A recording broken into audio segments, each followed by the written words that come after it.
예, 반갑습니다. 조금 전에 소개받은 신용길 선교사입니다. 저는 말씀하신 대로 쿠바에서 또 파나마에서 중남미에서 사역을 하고 있습니다.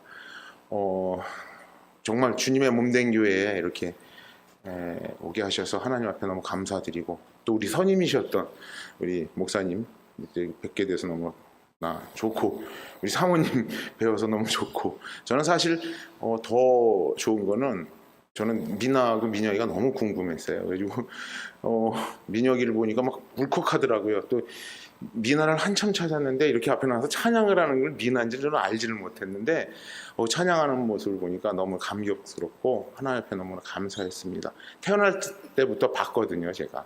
예. 쟤네들 기저귀 가는 것도 제가 옆에서 본 적도 있고 너무나도 좋고 감격스러웠습니다. 무엇보다 이렇게 목사님 선교사라는 그런 직분이 사실 다 그렇지는 않지만 부담스러워 하시는 교회들도 있더라고요. 그래서 제가 잘 연락을 못 드렸어요. 정말 송구스럽게도 사모님 몇 번 이렇게 연락을 주시고 만나자고 하셨는데도 제가 연락을 못 드렸다가 귀한 기회를 이렇게 허락하셔서 하나님 앞에, 또 우리 목사님 앞에, 교회 앞에, 또 우리 당에 온 모든 분들에게 감사를 드립니다. 제가 사실은 아까 말씀드렸던 것처럼 제가 하는 사역을 말씀드리기에는 너무 시간이 짧고, 또 하나님 앞에 한 30분 안 되는 시간을 하나님 앞에 맡기려고 해요. 그래서 여러분들도 이 시간에 제 입술에 나오는 말이지만 기도해 주십시오. 이게 인간의 말이 아닌 하나님께서 주장하시는 말이 될 수 있도록 기도해 주셨으면 좋겠습니다. 지금 너무 편안한 얼굴로 이렇게 쳐다봐 주시는데 더 편안한 얼굴로 봐주셔야 합니다. 왜냐하면 이게 처음 쓰는 강단에는 항상 긴장이 돼요. 그런데 여러분들도 막 긴장한 얼굴로 계시면 이 전하는 자가 더 긴장을 해서 할 말을 제대로 못할 때가 있습니다. 지금 같은 아주 편안하고 인자한 모습으로 봐주셨으면 좋겠습니다. 여러분, 세계에 75억 명이 살고 있는 거 아시죠? 75억 명이 살고 있답니다. 어마어마하지 않아요? 그런데 그 75억 명의 인구 중에 다 얼굴이 뭐 다른 거 없어요. 눈 두 개, 코 하나, 입 하나 있잖아요. 그런데 너무나 기적적인 거는, 신비스러운 거는 75억 명 중에 비슷한 사람은 있어도 똑같은 사람은 없다라는 겁니다. 그렇죠? 신비한 일 아닙니까? 기적과 같은 일이죠. 하나님께서 그렇게 창조하셨다라는 것입니다. 하나님 앞에 예배 드린다라는 얘기는요, 다른 것이 아니더라고요. 그냥 순간순간 살면서 우리가 하나님 앞에 감동하고 감격하고 사는 겁니다. 여러분 생각하지 못하셨죠? 여러분이 한 분 한 분이 너무나 귀중하고 소중한 존재라는 것을, 아침에 일어나시면서 오늘 좀 피곤한데 오늘 또 교회 가야 되나 하고 일어나신 분 혹시 없으십니까? 일어나시자마자 야, 오늘 교회 가는 날이다. 나를 정말 하나님께서 신비롭게 만들어 주셨는데 너무나 기쁜 마음으로 다 교회 오셨을 거라 믿습니다. 예, 감사합니다. 이런 반응이 나올 줄 몰랐는데 다 그러신 것 같아서 너무나 고맙습니다. 그런 것 같아요. 이 교회 와서 예배 드리는데 아침에 일어나가지고 너무나 기쁜 마음으로 예배 온다라는 사실은요, 어떤 것보다 축복이에요.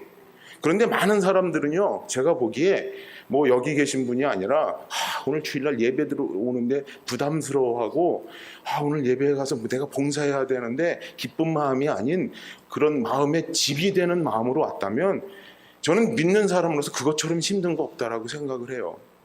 여러분 자녀들 다 키우시잖아요. 지금 목사님 말씀하신 것처럼 저는 자녀가 없습니다. 그래서 마음을 잘 모르지만 사실 제 주변에 영적인 자녀들이 참 많아요. 여러분 자녀들 키우는 게 쉬우십니까? 쉬우셨습니까?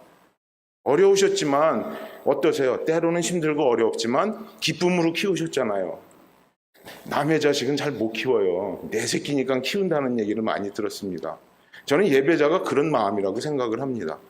하나님께서 나를 예배자로 세우셨는데, 나를 하나님의 자녀로 세우셨는데, 나를 봉사자로 세우시고 직분자로 세우셨는데 그것이 내 마음 가운데 부담이 온다? 이건 하나님의 자녀로서의 삶이 아니라고 생각을 해요. 아침에 일어나셔서 여러분 아직까지 내 생명을 유지하고 있다는 사실이 여러분 기적적으로 느끼셔야 돼요. 그런데 아침에 일어나셔가지고 아이고 오늘 피곤하다라고 그냥 부정적인 마음으로 일어나는 사람들이 이 세상에 얼마나 많은지 몰라요. 하나님께서 75억 명의 한 사람 한 사람을 오늘 아침에 살리셨다라는 게 기적이잖아요.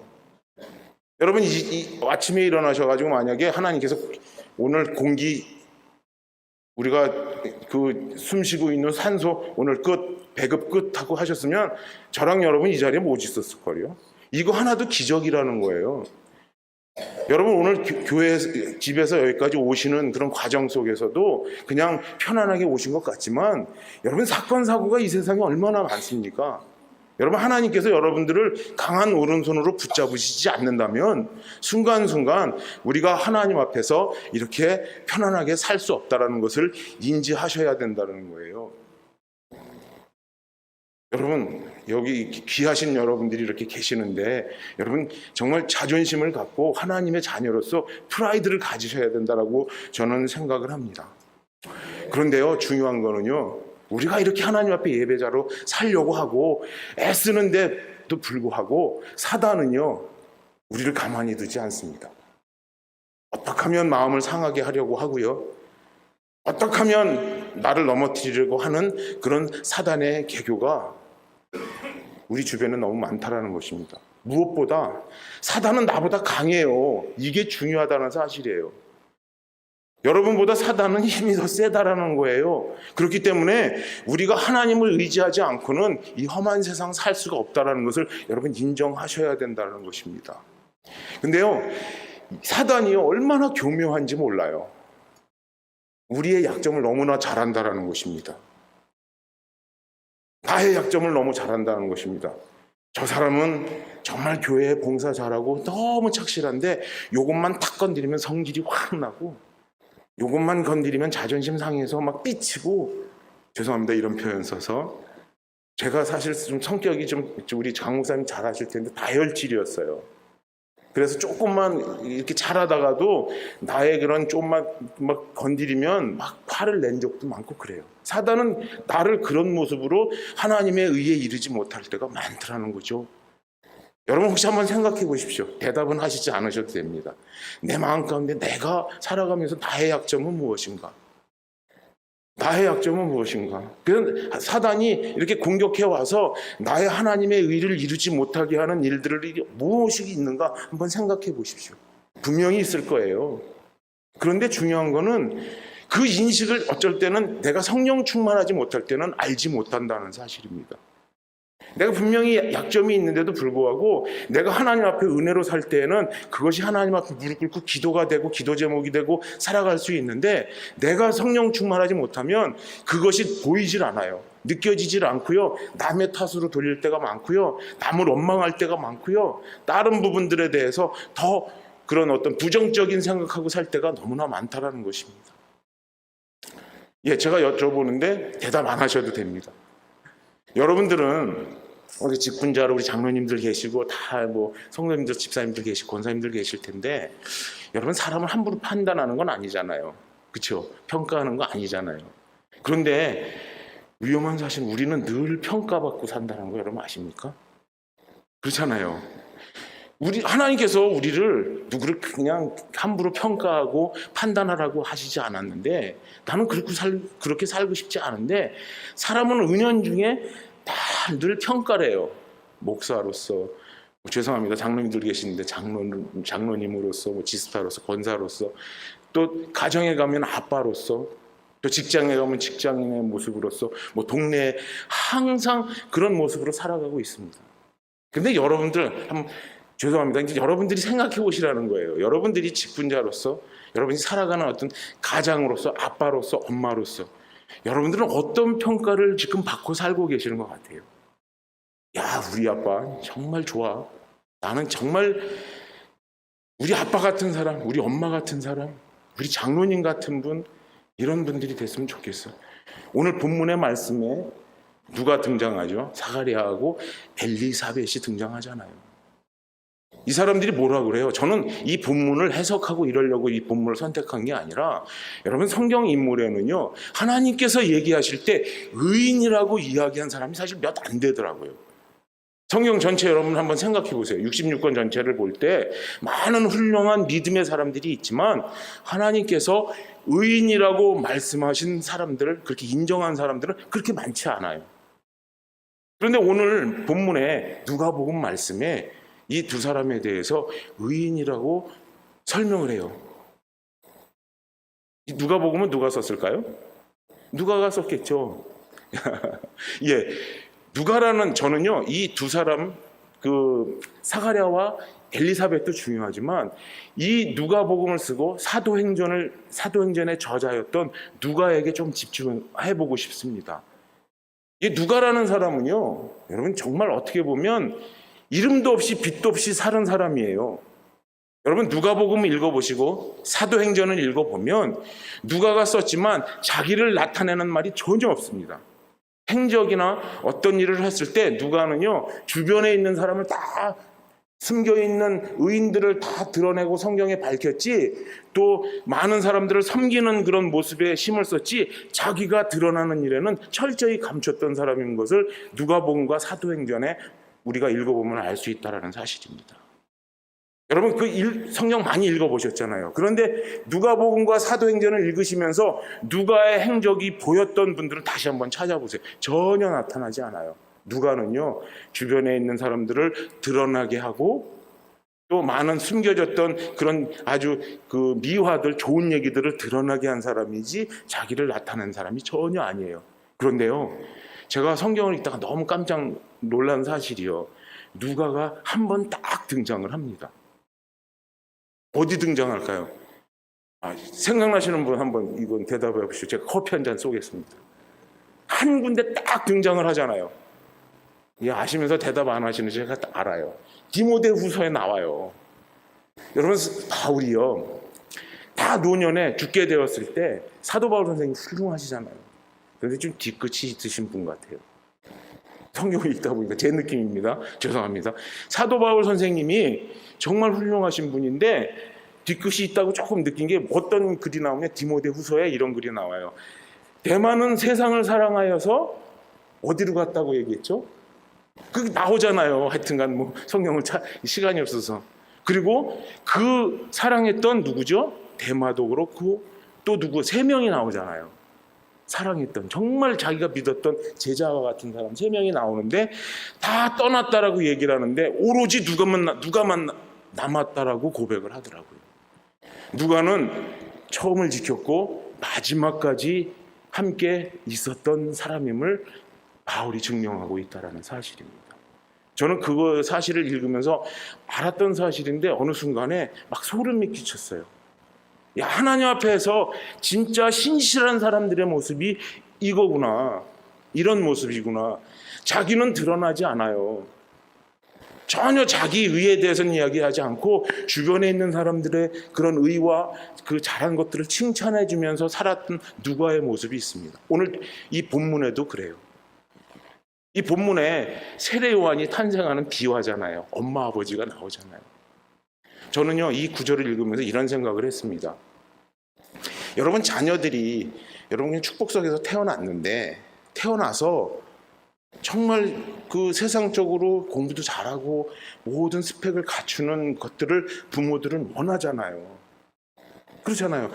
그 자녀들이 그렇게 잘 되고 이런 부분들을 다 원하면서 그렇게 살잖아요. 그런데 오늘 본문을 가만히 읽어보면요, 그런 구절이 나오더라고요. 이 엘리사벳과 사가랴가 정말 자기 자녀를 느지막하게 정말 날 수 없는 그 상황에서 하나님께서 주셨는데 그에게 포도주를 먹이지 아니하고 어때요? 독주를 먹이지 아니하고. 이 얘기를요, 제가 이 주석책에서 한번 보니까 이 포도주와 독주에 대한 어떤 의미보다 세상적으로 살게 하지 않는 그런 철저함의 신앙교육이 있다라는 것입니다. 제가 강 목사님 계실 때 제가 이제 예전에 청소년부도 담당을 했었는데, 예전에요, 지금 참 마음 아픈 그런 사연들이 참 많아요. 왜냐하면 제가 예전 이렇게 다니다가 지방에도 가서 보니까 이제는 아이들 수련회에 아이들이 없어요. 주일학교 아이들이 없더라고요. 제가 그래도 청소년부 했을 때만 해도 미나가 태어나지도 않았을 때예요, 그때가. 근데도 그때는요 청소년들이 많았어요. 근데 청소년들을 데리고 수련회나 뭘 하려고 그러면 부모들이 반대하는 사람들이 많아요. 특히 고3 부모들. 어딜 가냐는 거예요. 공부해야지. 너 지금 너 고3 때는 공부해야 되는 거야. 너 공부하고 나중에 대학 좋은 데 가서 그리고 신앙생활해. 여러분, 그 멘탈이 지금의 교회의 청소년들을 만들었다는 사실을 우리가 알아야 합니다. 제가 하나 예를 드릴게요. 제 경험입니다. 제가 좀 힘이 좀 세게 생겼습니까? 감사합니다. 그런데 그렇진 않아요. 근데 제가 이 청평에 예전에 이제 놀러 가서 이 노 젓는 배를 이렇게 탔어요. 근데 저는 노를 잘 젓보지는 못했어요. 근데 처음 노를 젓는데 딱 몇 명을 태우고서 노를 젓는데 배가 정말 자동차보다 더 빨리 막 가는 거예요. 그냥 너무 천천히 젓는데도. 그래서 저는 저 혼자 교만했어요. 야, 내가 힘이 세긴 세구나. 노를 잘 젓는구나. 이렇게 생각을 했는데 아니었어요. 물발이었어요. 물발. 그러니까 그 물이 이렇게 흐르는데 딱 했으니까 노를 안 젓어도 그냥 자동적으로 배가 가는 거에 섰을 때 그냥 배가 잘 간 건데 내가 노를 잘 저어서 간 줄 알았다는 거죠. 그래서 한참 정신이 있다가 그 배를 1시간을 빌렸거든요. 돈이 그때 당시에 몇천 원 했을 거 아니에요. 근데 배를 그렇게 내려갔는데 한 5분 지나니까 이 끝으로 내려가 있는 거예요. 그래가지고 정신 차려보니까 그 배 빌려준 사람이 막 소리를 지르면서 올라오라고 난리를 치는 거예요. 그래서 이제 깜짝 놀라가지고 이제 배를 올리려는데 거꾸로 가려니까 도저히 이게 움직이질 않는 겁니다. 그래서 어떻게 했는지 아세요? 다 내렸어요. 그래서 끌고 갔어요.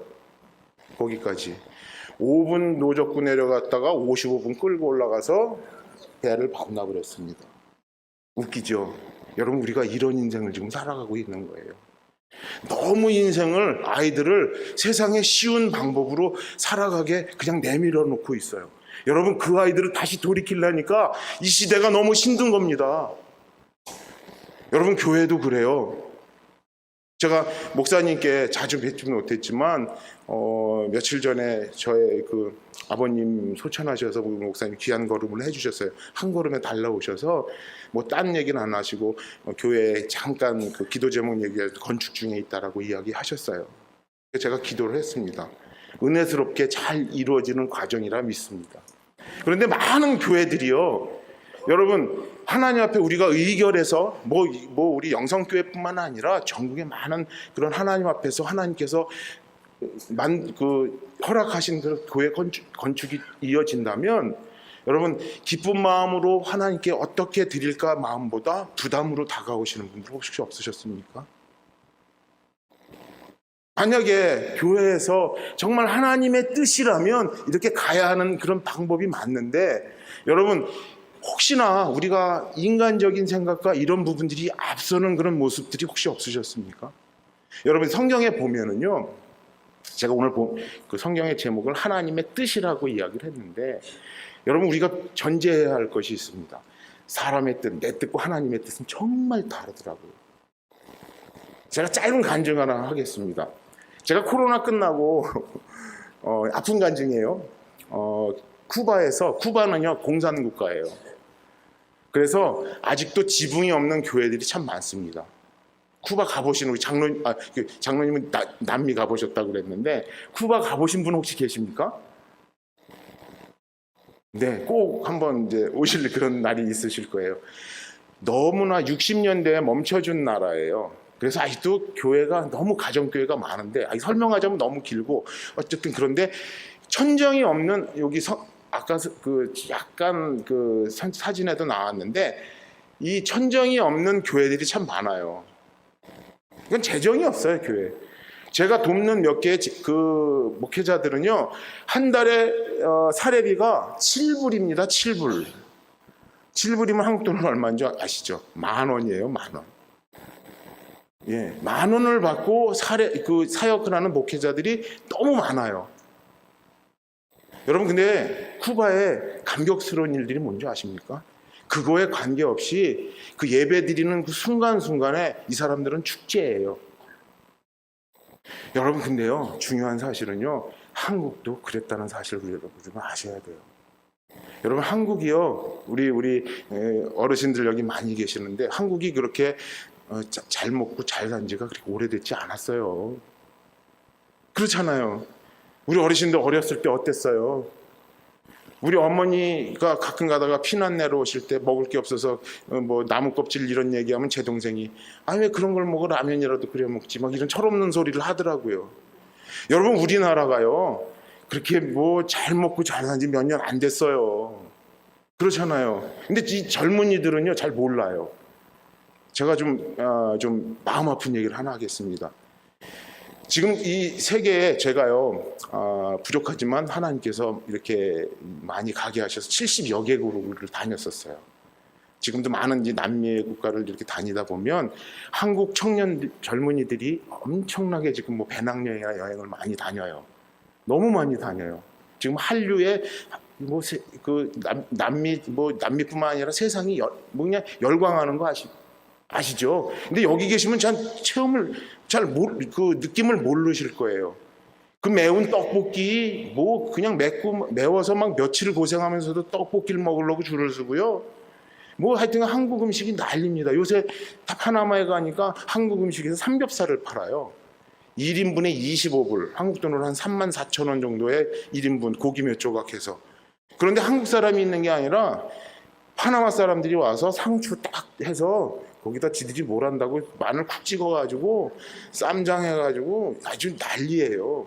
한국의 열풍이, 하나님께서 지금 한국에 기회를 주신 것 같아요. 근데요, 마음 아픈 사실은 뭐냐면, 여러분, 예전에 여행객 중에 매너 없는 1, 2, 3, 4위를 뽑으면 1위가 어디였냐면 항상 중국 막 이랬어요. 근데 지금 매너 없는 나라 1위가 어딘 줄 아세요? 아니에요. 한국은 아니라서 정말 감사한데 여러분 놀라실 거예요. 매너 없는 1위의 나라가 이스라엘입니다. 젊은이들이. 저도 잘 모르겠어요. 근데 이상해요. 이스라엘 젊은이들이 매너 없게 1위를 꼽히고 2위가 한국이에요. 모르셨죠, 여러분들? 이런 세상이 지금 이래요. 젊은이들이 이렇다는 거죠. 근데 그 젊은이들의 문제일까요? 아니에요.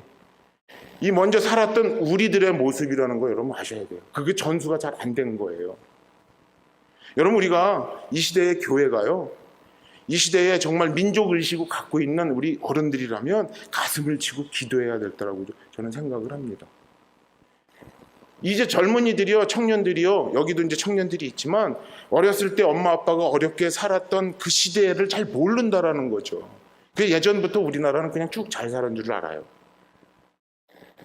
여러분, 예전 60년만 해도요 우리나라가 뭐 그때 170 몇 개국이 있는데 꼴등이었다라는 거 아십니까? 제일 못 사는 나라. 제가 이제 지금 세계에서 제일 못 사는 나라가 말라위라고 그러는데 말라위를 갔었어요. 여러분, 거기 가니까 애들이 그 쓰레미 더미에서 팔이 몰린 그거 쓰레기를 먹고 살더라고요. 저는 그 시대까지는 한국에 있지 못했지만 한국 비슷했다고 그래요. 우리 어머니 얘기를 들어보면.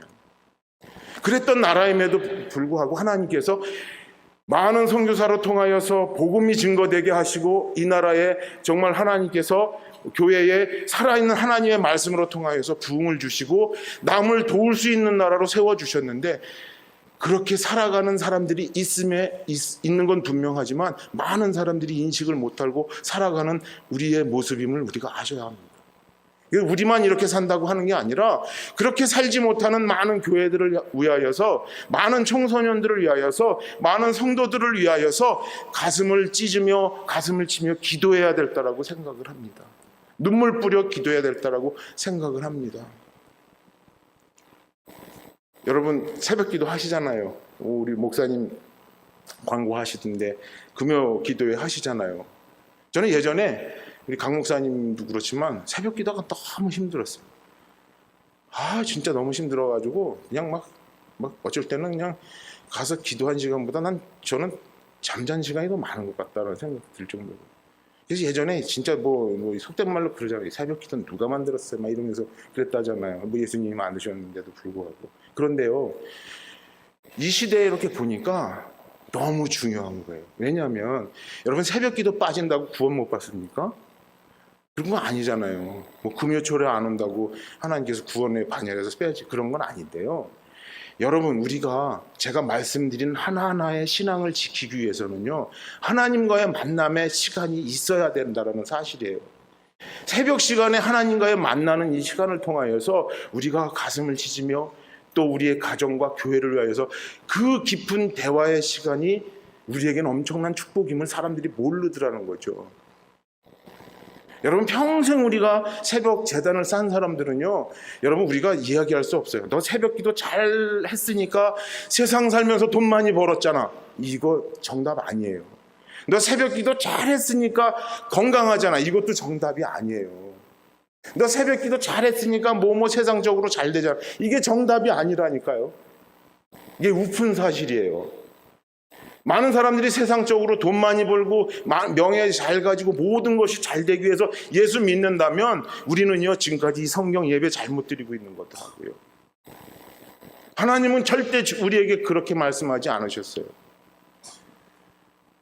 제가 며칠 전에 아주 부자를 만났어요. 그러니까 제가 그 부자를 만났는데 돈이 얼마나 많은 사람인지 그냥 얘기만 들었는데 잠깐 만났는데 일단은 보는 순간에 교만이 철철철 넘쳤어요. 근데 저도 모르게, 저도 속물이라 돈이 많다니까 그냥 고개가 이렇게 숙여지고 그러더라고요. 왜 그런지 모르겠어요. 근데 이 사람이 오자마자 뭐 자기 차 자랑하고 유엔 빌리지에 살더라고요. 차가 12대랍니다. 지차가. 아이고, 내가 그래서 한 대만 주지 속으로 뭐 이런 생각도 한번 했는데, 하여튼 그래요. 그 사람의 인생의 자랑이 그런 거더라고요. 그리고 홍콩에 출장 갔다 오다가 돈이 남아가지고 홍콩에다 아파트 하나 사고 왔다고 그런 얘기를 하길래 그냥 손이 확 올라갔어요. 한 대 때려주고 싶더라고요. 그냥 이렇게 그 사람은 그냥 이야기하는데, 이야, 이게 정말 그래요. 근데요, 그 사람의 사생활이나 생활을 보면은요, 형편없는 거예요. 예수도 믿어요. 교회도 가서 예배도 드리는 사람이에요. 근데 그런 모습으로 살아가는데 저는 그런 얘기를 하고 싶었으나 시간도 없었고 그 앞에서 할 용기도 나질 않더라고요. 근데 지금도 마음에 걸리는 거예요. 우리가 만약에 예배 드리는 목적이, 하나님 앞에 나와서 찬양 드리는 목적이 만약에 세상에 살아가는 그런 어떤 모습 속에서 잘 살고 부자 되고 좋은 것을 취하고 이런 목적이라면 여러분, 우리 성경 다시 돌아가야 합니다. 제가 느꼈던 한 분이 계셔요. 지금은 돌아가셨어요. 제가 선교를 마음먹게 한 우리 최복래 선교사님, 오래전에 돌아가셨어요. 볼리비아에서 사역하셨던 분인데, 제가 하나님을 처음 만나고 그분과 저 아마존이라는 곳에 가서 이제 사역을 하는데 너무 굶주린 사람들이니까 이제 빵 나눠주는 사역을 한 적이 있습니다. 벌써 한 30년이 넘은 것 같아요. 30년이 뭐 더 된 것 같습니다. 근데 그때에 이제 그 굶주리는 애들 줄 서가지고 빵을 나눠주는데, 제가 이제 빵을 나누는데 이 놈들이 제 줄에서 와서 빵을 받고 받은 놈이 뒤에 가서 또 와서 또 줄 서고, 아유, 얼마나 얄미운지. 그래서 제가 그랬어요. 너희 놈 새끼 받았잖아. 그리고 꼴밤 때리고 안 주고 그랬어요. 근데 옆에 있는 그 최복래 선교사님은요, 준 놈 또 주고 와서 좀 또 주고 또 주고 빵은 모자라 가는데 그러시는 거예요. 그래서 제가 화가 났어요. 아니, 선교사님 뭐 하시는 거예요? 지금 빵 모자라 죽겠는데 뭐 쟤들 얘기 들으시지도 않고 그냥 나눠주시는 거예요. 그래서 지나갔어요. 이제 저녁 때가 됐어요. 기도회를 하면서 낮에 했던 사역에 대해서 이제 나누는 시간이었습니다. 선교사님이 저한테 그러시대. 그러니까 그 나누는 사역을 할 때 저에게 이제 이야기할 그 시간이 있어서 선교사님한테 그랬어요. 선교사님, 아니 빵도 모자랐는데 왜 준 놈 또 주고 준 놈 또 주고 그럽니까? 그거는 맞지 않는 것 같아요. 난 맨날 보니까 그랬더니 저한테 갑자기 저를 뻔히 보시더니 펑펑 우시면서 저한테 그러시는, 야 이놈아, 이러시면서 하는 얘기가, 내가 예전 6.25 시대 때 미군한테 초콜릿 요만한 거 하나 더 먹으려고 줄 서서 또 받아 먹고 줄 서서 또 받아 먹다가 예수님 영접했어. 그러면서 펑펑 저를 자꾸 우시는 거예요. 제가요, 그때 얼마나 하나님 앞에 회개했는지 몰라요. 우리가 생각의 전환을 해야 될 때입니다. 여러분, 교회 건축이나 교회 봉사나 또 하나하나의 일들을요, 내 기준으로 내 생각으로 했다가는요, 하나님에 의해 이루지를 못할 뿐 아니라 우리가 지금까지 고생하고 헌신하고 예배했던 모든 것들이 상달되지 못한 예배가 되었을 수도 있다는 겁니다. 여러분, 우리 다 버려야 돼요. 하나님의 뜻이라면 세상에서 좀 못 먹고 살면 어떻습니까? 제가요, 몇 년 전에 도난 사고가 있었어요. 이제 말 못할 이 얘기하면 3박 4일 일주일 얘기해도 이제 그럴 일이 있었어요. 죽고 싶었어요, 진짜. 그런데요, 돈을 잃어버려서 그 도난 사고를 당해서 힘들었던 게 아니라 사단이 저를 어떻게 공격하냐면 그 짧은 시간에 너 지금까지 사는 거 다 헛된 거야 라는 속삭임이 오더라고요. 그러니까 내가 지금까지 막 뭔가를 하려고 했는데 선교 현장에서 뭔가를 한 것 같은데 아무것도 그 느낌이 없는 거예요. 너 지금 헛살았어라는 속삭임이 오는 거예요. 그러니까 더 좌절이 되더라고요. 저는 사실 배고프면 화가 나는 사람이거든요. 배고프면 막 승질나고 그래요. 근데 그때 그 도난 사고가 난 다음에 정확하게요, 7일 동안에 물 한 모금 안 먹었어요.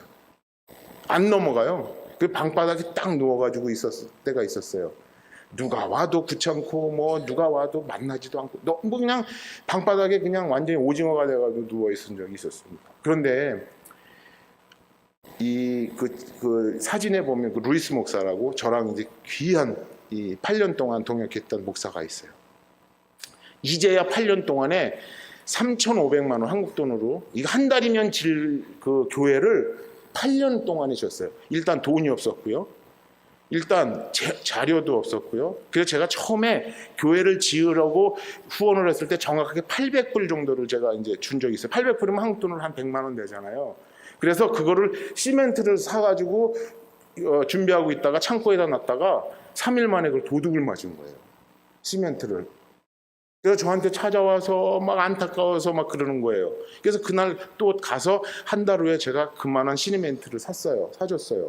그랬더니 이제는 자기가 그 밖에 있는 그 개와 같이 있는 돼지우리 같은 데서 자고 자기가 잤던 안방에다 시멘트를 보관하고.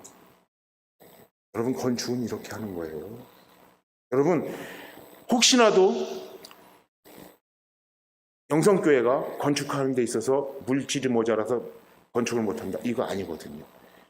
온 만물의 주인이신 하나님께서 하시면 하시는 거예요. 그런데 우리가 마음의 준비가 안 되면은요, 돈이 100억이 있고 1000억이 있어도 건축되지 않습니다. 그렇지만 힘들고 어려운 상황에서 우리 마음이 하나님께로 향하고 내가 하나님의 뜻대로 서겠다라는 그 헌신의 마음이 하나님을 움직이시면은요, 오병이의 기적이 일어날 줄 믿습니다. 이것이 하나님의 방법이고 하나님의 뜻이라는 것입니다. 여러분, 그러셔서 뭐 딴 얘기 할 거 없어요. 우리가 하나님의 뜻을 구하는 그런 신앙이 되시길 바랍니다. 하나님의 뜻이 이렇게 가라고 하면 자녀들 또 우리 주변에 있는 분들 하나하나 한 분이 내 뜻과 다르고 용서하지 못할지라도 용서하는 거예요. 무조건 그냥 이를 악물고라도 사랑하는 겁니다. 마음에 받는 거예요. 제가 이런 얘기하면 우리 강 목사님, 우리 선임 목사님이시기 때문에 웃을 거예요. 제가 화를 많이 냈거든요, 옛날에 막 주변에. 근데 제가 이제 쿠바에서 살면서 좀 많이 제 생각에도 좀 대견하게 변한 것 같아요.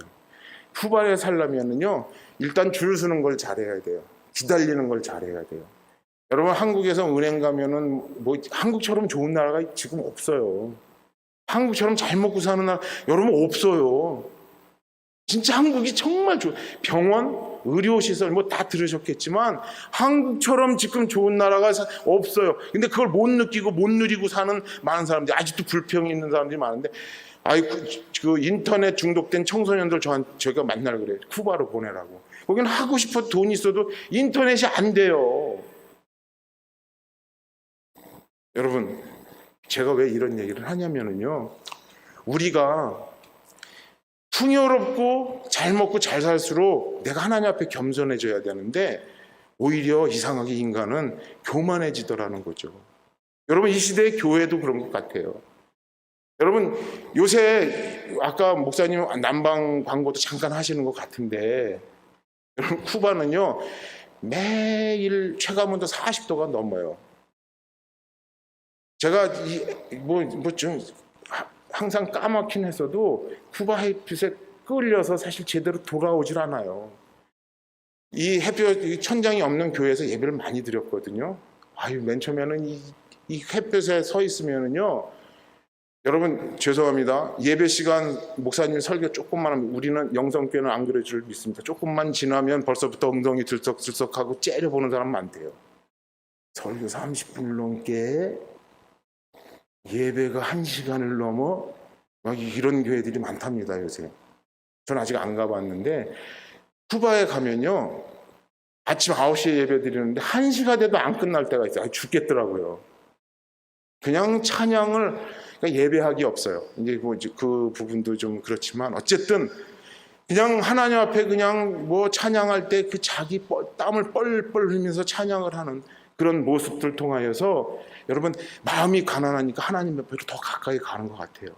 여러분 한겨울에 여러분 이 교회에 에어컨 없으면 여러분 막 화내실 거요. 에어컨 없는데 예배를 언제 드려? 예전에 생각해 보세요. 에어컨이 어디가 있었어요?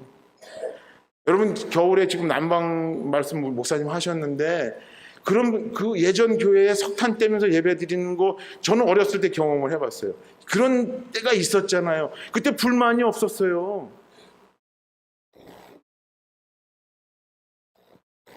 여러분 말씀을 정리하겠습니다. 너무나도 이런 부분들에 대한 말씀이 드릴 말씀이 많지만, 여러분 하나서부터 10까지의 모든 신앙에 이르기까지의 모든 하나하나의 순간을 여러분 체크해 보세요. 내가 하나님 앞에서 어떤 모습으로 평가를 받는가. 하나님은 절대로 여러분들을 세상적인 그런 방법이나 세상적인 관점으로 판단하지 않으십니다. 그건 확실해요. 그런데 우리가 정말 은혜 가운데 어떻게 판단하실까 보면 죄인이고 너무나도. 그런데 어떤 사람들은 난 이 정도면 좀 그래도 하나님의 자녀로 살아가는 것 같잖아요. 한번 예배 주일날 안 빠지잖아요. 감사원금 꼬박꼬박 하잖아요. 11조 잘하잖아요. 이런 모습으로 하나님 앞에 서신다면 물론 중요한 일이지만, 내가 다시 한번 하나님 앞에 그런 죄인임을 깨닫고 정말 이 세상에서 내가 살아가는 동안에 어떤 복음이라는 어떤 그런 하나님의 말씀, 십자가에서 나를 위해 죽으신 그 그리스도의 그런 진실한 사랑을 느끼셨다면 하나하나 하나님의 뜻을 구해야 한다는 사실을 여러분 꼭 기억하시는 저와 여러분이 되셨으면 좋겠습니다. 여러분 오늘의 말씀 두 사람, 사가랴와 엘리사벳의 그런 누가와 같이 또 많은 그런 믿음의 사람들이 하나님 앞에서 의인의 모습으로 불리운 것처럼, 우리 영성교회 성도님들 한 분 한 분이 하나님 앞에서 그렇게 일컬음을 받는 그런 귀한 우리 성도님들이 되시기를 주님의 이름으로 축원합니다. 기도하겠습니다.